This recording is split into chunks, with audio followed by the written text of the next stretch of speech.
Universidad Central del Ecuador. Construcciones 2. Tema: juntas en estructuras. Juntas en el concreto. El concreto se expande y se contrae con los cambios de humedad y temperatura, causando el agrietamiento en edades tempranas. Las juntas son simplemente grietas planificadas previamente. Las juntas pueden ser creadas mediante moldes, herramientas, acerados o con la colocación de formas de junta. ¿Por qué se construyen las juntas? Las grietas en el concreto no se pueden prever completamente, pueden ser controladas y minimizadas mediante juntas bien diseñadas. El concreto se agrieta porque es frágil frente a cargas de fricción. Su tendencia a retraerse es restringida, desarrolla esfuerzos de fricción que exceden su resistencia a esta fuerza. La mayoría de las grietas son causadas por cambios de temperatura o por la ligera contracción que tiene lugar cuando el hormigón fragua y endurece. Las juntas disminuyen las tensiones de tracción, son fáciles de manejar y son menos sujetables que las grietas descontroladas e irregulares. Las juntas se construyen debido a los siguientes movimientos: contracción del hormigón, dilatación y contracción de la estructura, asentamiento de la estructura, movimientos generados por el ambiente y los sismos. Entre las juntas que vamos a presentar tenemos juntas de construcción, juntas de dilatación, juntas sísmicas. Juntas de construcción. Son superficies donde se encuentran diferentes vaciados de concreto. Se realiza al final de la jornada cuando el vaciado del concreto es paralizado por un tiempo mayor que el tiempo de fraguado. La ubicación de las juntas de construcción debe ser planificada. Se debe lograr la adherencia y continuidad del refuerzo a través de la junta. Se utilizan para cuando se interrumpe el colado del hormigón y una vez que se reanuda el colado, este debe tener la capacidad de unir el concreto nuevo con el existente, es decir, la unión entre un hormigón fresco y un hormigón endurecido.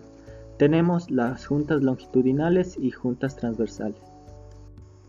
Junta longitudinal. Son paralelas al eje del camino, a una distancia entre ellas de 3.50 metros. Se deben emplear barras de traspaso de carga ubicadas en el centro del espesor de la losa.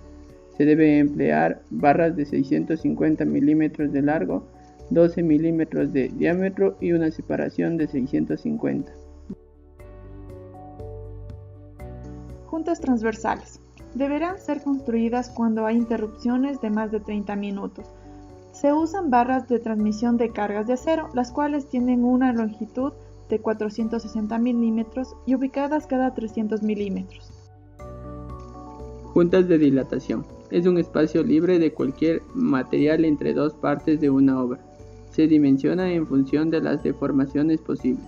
Deben permitir movimientos horizontales, verticales y de cizallamiento, ayudando a minimizar las grietas cuando estos movimientos son restringidos.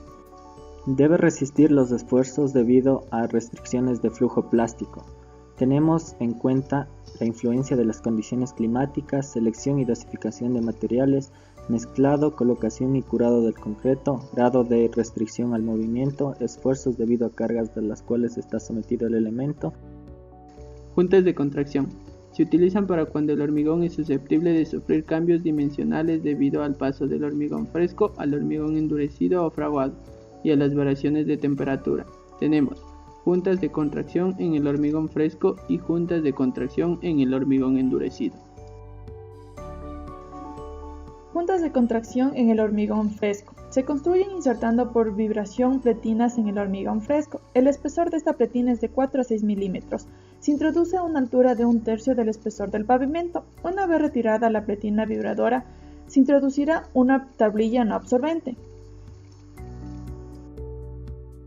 Juntas de contracción en el hormigón endurecido. Se construye aserrando la superficie del pavimento con un ancho y profundidad indicada por los planos.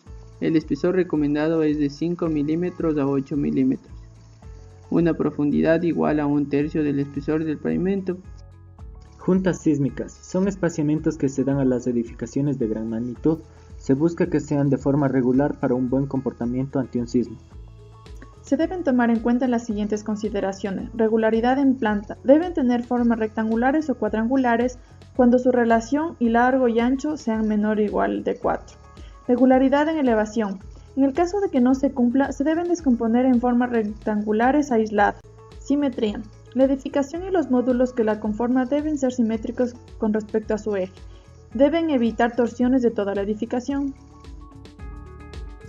El espesor mínimo de la junta debe ser de 2.5 centímetros. Se requiere juntas en los siguientes casos: cuando el terreno tiene pendientes superiores al 30% y cuando las viviendas son construidas de manera independiente. Dimensión mayor excede los 30 metros y desnivel superior a 400 milímetros. Cambios significativos en la calidad del suelo, diferencia de niveles entre edificaciones contiguas.